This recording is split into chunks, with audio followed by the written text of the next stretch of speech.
As Nigerians anxiously await the resumption of the Presidential Election Petition Tribunal, the court has released a new timeline. In the old timeline, judgment was supposed to be delivered in the first week of August. But in this new timeline, the date will be decided by the judges after the adoption of addresses. In other words, after all arguments, counter-arguments, and addresses by all the parties, the judges will take their time to look at the matter, after which they will now communicate the date that they will deliver the judgment. Now, let's look at the new timeline. As you all know, INEC will open their defense on Monday, the 3rd of July, 2023. They will have a few days up till Friday, the 7th of July, 2023 to defend the heist that they conducted. Yes, it was a heist. Evidence abound.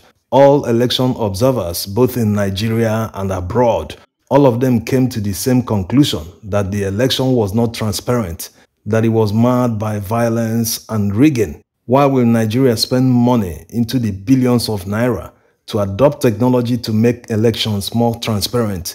At the end of the day, the electoral body, INEC, refused to use that technology to conduct that election. So on Monday, they will start to defend the indefensible.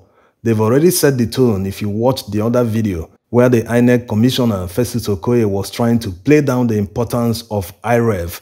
So it will be interesting to see how they will base their arguments and how they will try to counter the massive evidence that they themselves brought to court.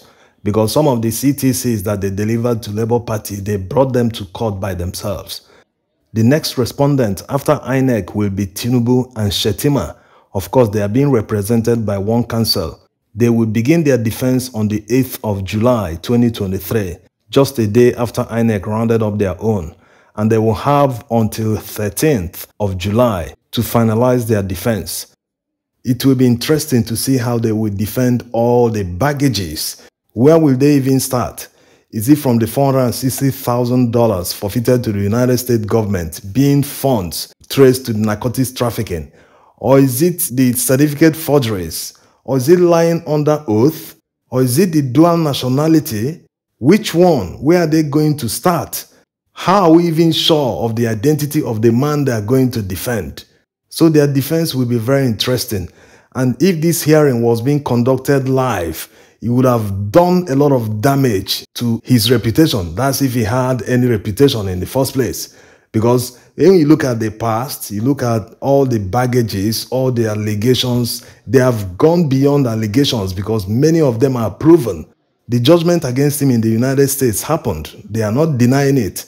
They are only saying that it is now time-bound, that it has passed 10 years. On the other hand, they also claim that it was a civil forfeiture. But we all know how it started.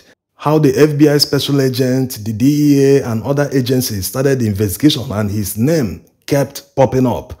All the people that were arrested and sent to jail all named him. And how he lied to the FBI when he was questioned over the telephone.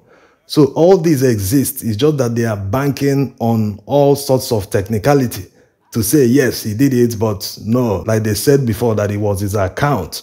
Yes, it's actually one of their responses to the Labour Party petition, that it was his bank account that did the crime, not him. So it will be interesting to see how they will defend him, starting from the 8th of July.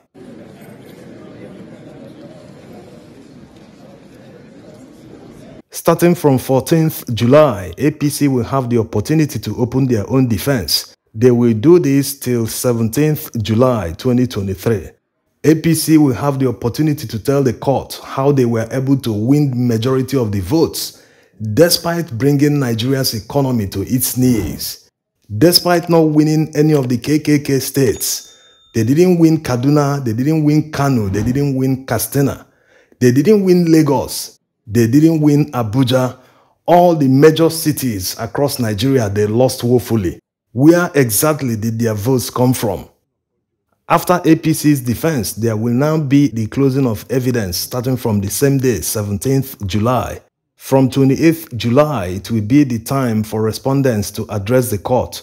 They will have that opportunity to address and say all the reasons, all the objections. They have been objecting everything presented in court, all the evidence that were tendered. They will now have the opportunity to tell the court, this is the reason we objected to this is the reason, this, that. So after their own address to the court on the 28th July, of course, it might be more than that, the petitioners, that's P2B, Labour Party, and Atiku, PDP, they will have their own time starting from the 5th of August. Possibly, this is the time they will mention the number of votes that they got in court. They will even go as far as mentioning how many states they won and how many states they got 25%. Every detail about the election will be revealed by this time when they address. After their own address, the respondents will also have another opportunity to reply their address. That will happen on the 11th of August. The next day, being the 12th of August, will be the adoption of addresses. After this stage, the judges will now adjourn to look at the matter, go through all the evidence, write their judgment, and when they are through, they will now communicate the date for the judgment, because the judgment will be read as usual. The lead judgment will be read, and if there are dissenting, they will also read theirs after the lead judgment has been read. Now, let's answer some questions. Constance wants to know how INEC will open their defense against non-compliance going by the preponderance of evidence. Well, they've started already. When Labour Party presented the expert witness from Amazon, who submitted reports that proved that there was no glitch on election day. So INEC already responded to this by saying that there was a glitch, that it was the glitch that caused the non-upload of presidential election results. We all know that this is not possible. Let's even assume that there was a glitch. It would have stopped all uploads. House of Reps and senatorial elections can be uploading while the presidential election will refuse to upload. It's just impossible. The second part of your question can be answered because you can't get into the mind of a judge. It's just because of the Nigerian factor. Ordinarily, when you look at the law and look at what section that was breached, you should be able to look at the punishment and say, yes, there's no way this person is surviving this. The law must catch up with the person. But you can never know how they will decide. That's it. And we just keep an open mind till the judgment day to see how they will overlook all these. Of course, you must have confidence because when the trial started, they said that they must look at every matter based on their merit. No room for technicality. So we keep an open mind, unprejudiced, and keep watching till the judgment day.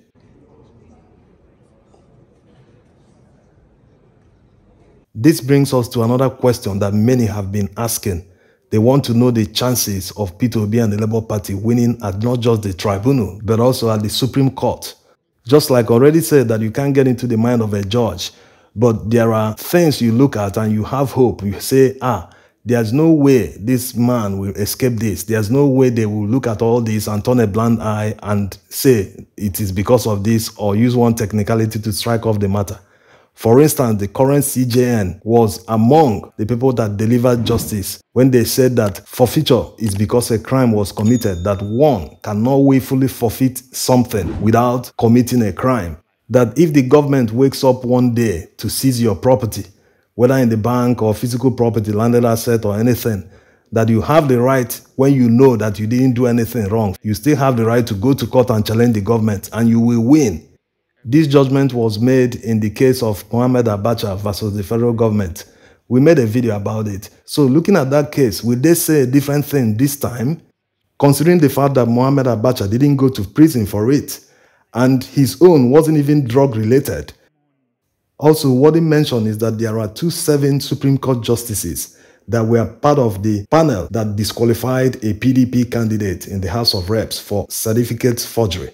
They found out that this guy forged a certificate and they disqualified him. We made a video about it recently.